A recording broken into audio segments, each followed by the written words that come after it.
Hello guys, I am Shivam single from SIP और आज हम एक नया चैप्टर करने वाले हैं ऑर्गेनाइजिंग। ठीक है, पर ऑर्गेनाइजिंग समझने से पहले एक छोटे से दो वर्ड्स हैं जिन्हें समझना बहुत ज़रूरी है। वो समझ में आ गए तो ऑर्गेनाइजिंग की बहुत सारी चीज़ें, बहुत सारी प्रॉब्लम्स दूर हो जाएंगी। वो वर्ड्स क्या हैं? Superior and subordinate. अब भाई सुपीरियर कौन होता है, सबऑर्डिनेट कौन होता है? हम सब ने स्ट्रक्चर तो पढ़ा ही है पहले चैप्टर में, कौन किस लेवल पे काम करता है, ये सारी चीज़ें एक बार फिर भी दोबारा देख ले, फिर पता चल जाएगा कौन सुपीरियर होता है, कौन सबऑर्डिनेट, और ये क्या क्या रिप्रेजेंट करते हैं वर्ड्स। देखो, एक कंपनी के पास तीन ऑप्शंस होते हैं पैसा करने के लिए। खुद का पैसा, लोन ले ले, या फिर शेयर होल्डर्स पब्लिक कर दे कंपनी को। तो शेयर होल्डर सबसे पहले रखे जाएंगे टॉप लेवल में। उसके बाद बोर्ड ऑफ डायरेक्टर्स, जिनके पास क्या तो बड़े अमाउंट में शेयर्स होते हैं हमारी कंपनी के, या फिर वो ऐसे कुछ एक्सपीरियंस लोग होते हैं जिन्हें शेयर होल्डर्स ने चुना होता है। अगला सीईओ, कंपनी का सारे गोल, सारे ऑब्जेक्टिव्स यही रखते हैं और सारा काम धाम यही देखते हैं। नेक्स्ट, जनरल मैनेजर कई बार होता है, कई बार नहीं होता है कंपनी में जनरल मैनेजर। जनरल मैनेजर नीचे वाले लोगों को संभालता है बेसिकली, और ये सब लोग टॉप लेवल में आते हैं। ये सारे लोग बीच में जब अगला देखें, अगले में आता है प्रोडक्शन मैनेजर, मार्केटिंग, फाइनेंस और एचआर। प्रोडक्शन करना है, प्रोडक्शन मैनेजर करेगा। मार्केटिंग करनी है, मार्केटिंग में क्या क्या रिसर्च करनी है प्रोडक्ट के बारे में कि हमारा क्या क्या प्रोडक्ट बना सकते हैं मार्केट में, हमारे प्रोडक्ट की किस हिसाब से डिमांड है, ये रिसर्च कर लेंगे। फिर एडवर्टाइजमेंट भी करनी पड़ती है हमें अपने प्रोडक्ट की। जी, एडवर्टाइजमेंट कैसे करनी पड़ती है हमें अपने प्रोडक्ट की? मैंने प्रोडक्ट बनाया, खत्म हो गया, तो उसे बेचने के लिए लोगों को पता तो होना चाहिए कि क्या होना है, प्रोडक्ट है मार्केट में। ऐसे लास्ट में सेल्स, भाई बेचना भी तो पड़ेगा, बना के रखूंगा थोड़ी अपने पास, बेचना भी। फाइनेंस मैनेजर, प्रोडक्ट बनाने के लिए भी पैसा चाहिए, वो पैसा लगाना पड़ेगा। And the last one is human resource manager, production करेगा कौन? अब ये समझ आ गया हो, ये सारे मिडिल लेवल में आते हैं। अब ये मत कहने लगना कि भैया वर्कर्स आते हैं लोअर लेवल। वर्कर्स नहीं आते, जो लोग आते हैं वो होते हैं लोअर लेवल में सुपरवाइजर और फॉरमैन। वर्कर्स नहीं आते कोई से भी लेवल में, वो नॉन मैनेजरियल लेवल में आते हैं।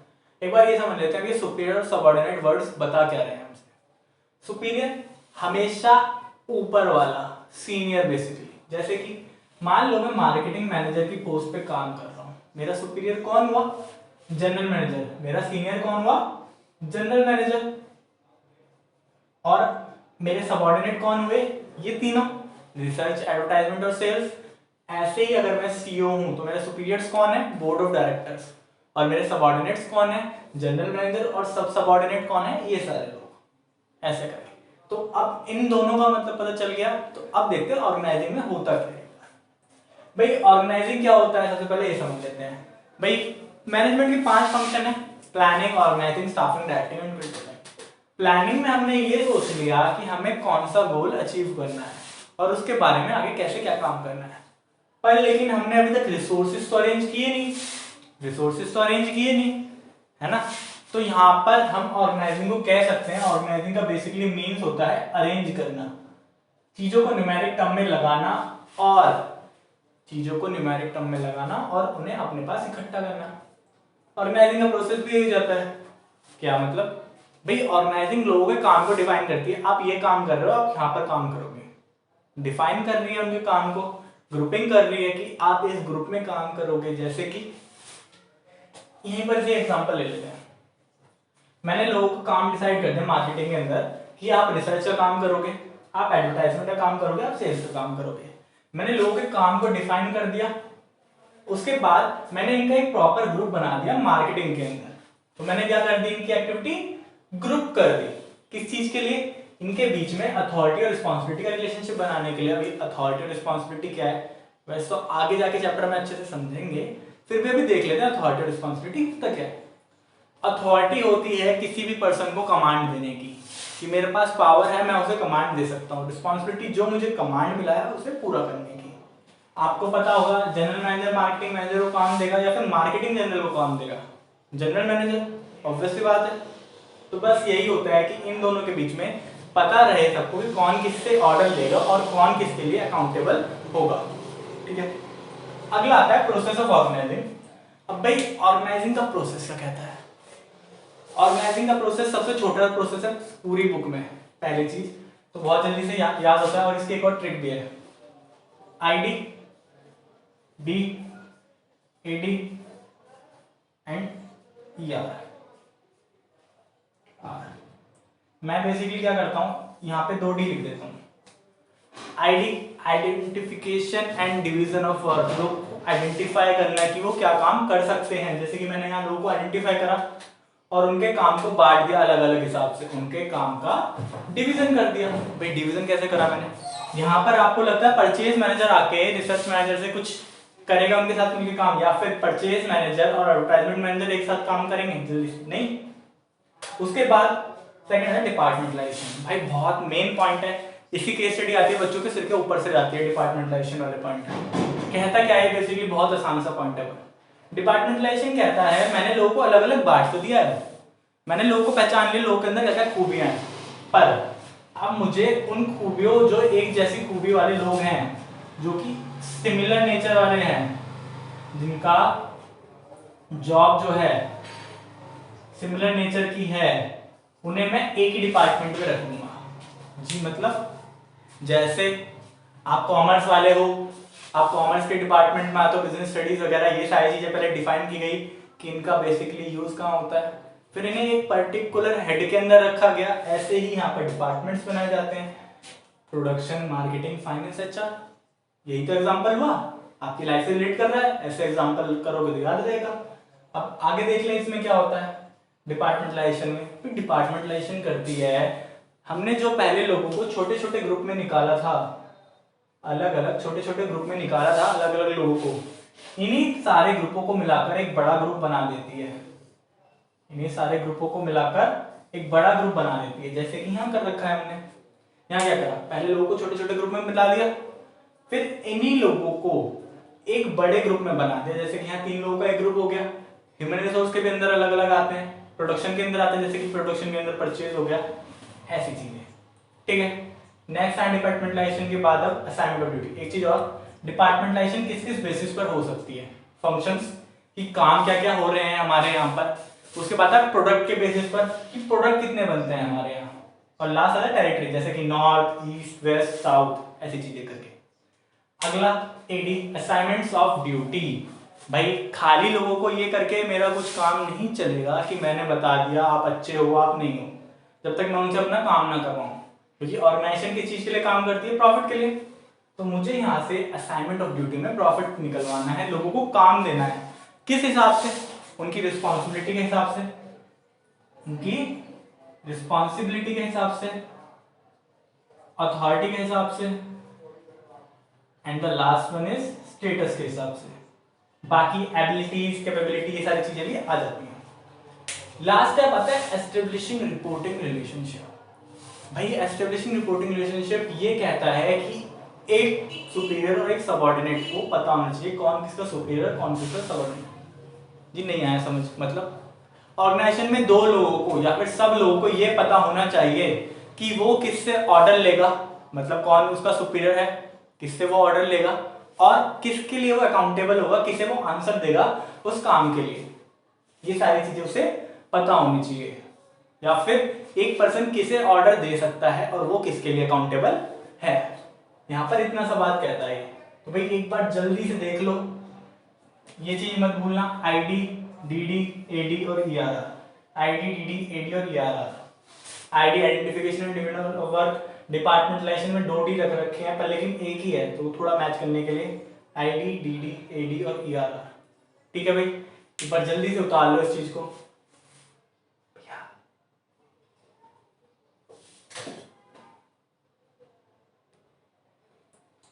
भाई अभी तक हमने ऑर्गेनाइजिंग की डेफिनेशन देखी और ऑर्गेनाइजिंग का प्रोसेस देख लिया। अब अगले टॉपिक पे आते हैं। अगला टॉपिक है इंपॉर्टेंस ऑफ ऑर्गेनाइजिंग। ऑर्गेनाइजिंग की क्या क्या इंपॉर्टेंस है, बहुत आसान है, बड़े प्यार से याद होती है, और उसमें एक मेन ये वाली है क्योंकि आगे बहुत काम आएगी। चलो एक बार शुरू से पढ़ना शुरू कर देते हैं। देखो ऑर्गेनाइजिंग में हम क्या करते हैं, हम लोगों को अलग अलग आइडेंटिफाई करते हैं और उनका ग्रुप बनाते हैं सिमिलर नेचर ऑफ जॉब के लिए। तो उससे क्या होता है, सेम ग्रुप वाले बंदे एक साथ काम करते हैं। जो 2 ग्रुप हैं सेम या फिर जो दो लोग हैं सेम सेम, वो एक साथ एक ही ग्रुप में एक ही डिपार्टमेंट में काम करते हैं और वो काम करते हैं जो उनमें वो स्पेशलाइज हैं, तो इससे क्या होता है, उनकी स्पेशलाइजेशन और इंक्रीज होती है, वो परफेक्शन होने लगते हैं, वो अपने काम में परफेक्ट होने लगते हैं, उनका काम में परफेक्शन आना शुरू हो जाता है। इसी चीज को हम स्पेशलाइजेशन कहते हैं। अब अगर मैं स्पेशलाइजेशन का एक बहुत अच्छा एग्जांपल दूं तो वो एग्जांपल है कि एक टेलर जो है, एक टेलर जो है जब वो नया नया होता है वो बहुत सारा कपड़ा बर्बाद करता है जब वो चीजें बनाता है, पर लेकिन जब वो एक्सपीरियंस, जब वो स्पेशलाइज हो जाता है तब वो कपड़े को बर्बाद करना कम कर देता है। Next, optimum utilisation of resources. कुछ पहले जैसा सही लगेगा पर लेकिन इसका आउटकम ये होता है, अगर मेरे में स्पेशलाइजेशन आ रही है तो मैं ऑप्टिमम यूटिलाइजेशन ऑफ रिसोर्सेज करूंगा। अब इसका मतलब क्या होता है ऑप्टिमम यूटिलाइजेशन ऑफ रिसोर्सेज का? ऑप्टिमम यूटिलाइजेशन ऑफ रिसोर्सेज कहता है कि मैं अपने रिसोर्सेज को इतने अच्छे से यूज करूंगा कि मेरे रिसोर्सेज कम से कम बर्बाद जाए। ठीक है, एग्जांपल देख लेते हैं। मान लेते हैं दो ऑर्गेनाइजेशन है, ऑर्गेनाइजेशन ए और ऑर्गेनाइजेशन बी। इन दोनों को जो रॉ मटेरियल है वो सेम मिल रहा है 100 kg। अब जो दोनों ऑर्गेनाइजेशन है वो आउटपुट क्या क्या दे रहे हैं, 100 kg ऑफ व्हीट मान लेते हैं। अब क्या बना रहे हैं, ये बना रहे हैं पफ्स, आपने सुना होगा ओएस वगैरह ये सारी चीजें, ये बना रहे हैं पफ्स। तो अब ऑर्गेनाइजेशन ए जो है वो दे पा रही है सिर्फ 5 लाख का आउटपुट 100 kg में, 5 लाख यूनिट का, पर लेकिन वही जो ऑर्गेनाइजेशन बी है वो दे रही है 7 लाख का आउटपुट। इससे क्या हो रहा है, यहाँ पे पता चल रहा है जो वेस्टेज है वो रिसोर्सेज की ज्यादा हो रही है, वेस्टेज ज्यादा हो रही है यहाँ पर, और यहाँ पर वेस्टेज कम है। यही होता है optimum utilisation of resources. Next, clarity in working relationship. अब क्लैरिटी इन वर्किंग रिलेशनशिप, अगर आप थोड़ा सा पहले जाओगे वीडियो में, थोड़ा सा पहले जाओगे आपको एक पॉइंट मिलेगा, एस्टेब्लिशिंग रिपोर्टिंग रिलेशनशिप। बिल्कुल वही सेम पॉइंट है, बस थोड़ा नाम चेंज है।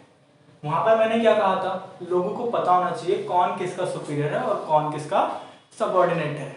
यही चीज यहाँ पर है कि सबको पता होना चाहिए कौन किससे ऑर्डर लेगा और कौन किससे ऑर्डर देगा। Next, effective administration. अब ये वर्ड देख लो, एडमिनिस्ट्रेशन का मतलब क्या होता है। एडमिनिस्ट्रेशन का मतलब होता है कंट्रोलिंग पावर्स। क्या मतलब होता है, कंट्रोलिंग पावर्स।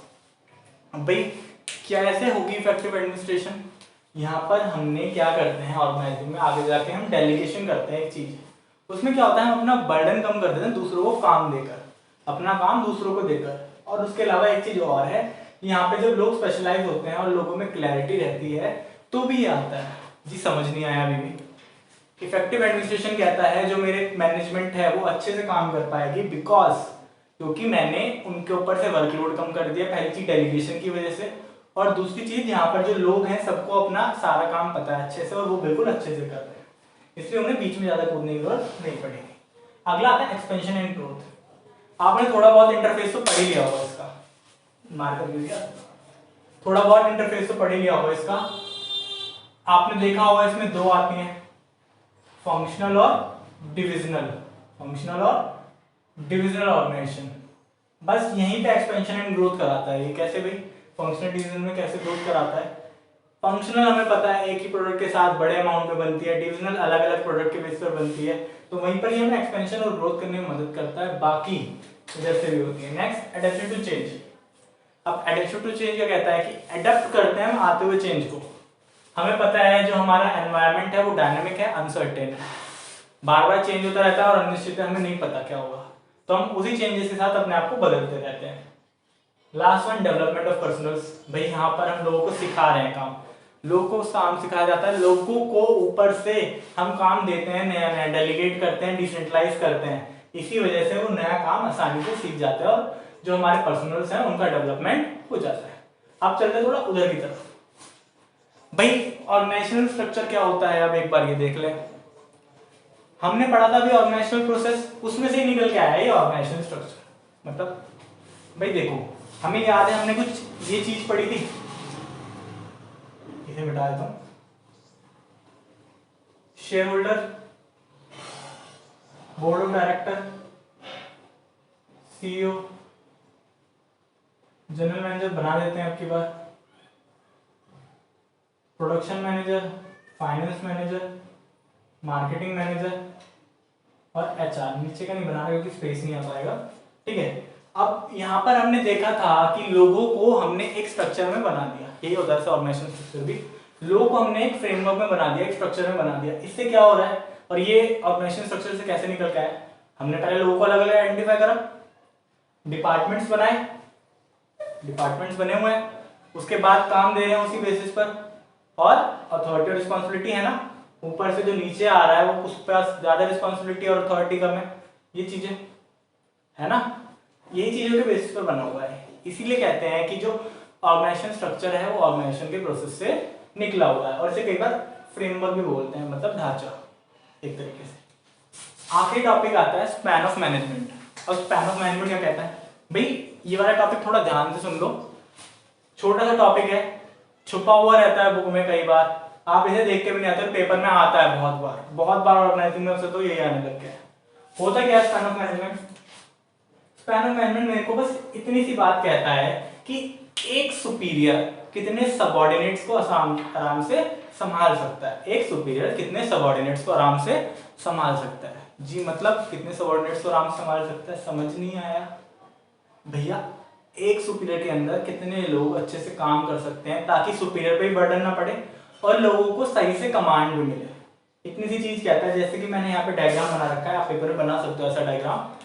एक सबऑर्डिनेट एक सुपीरियर के अंदर यहाँ पर 5 सबऑर्डिनेट्स काम कर रहे हैं, ठीक है भाई। अब एक बार उतार दो, इसे टाइम दे रखा है आपको उतारने का।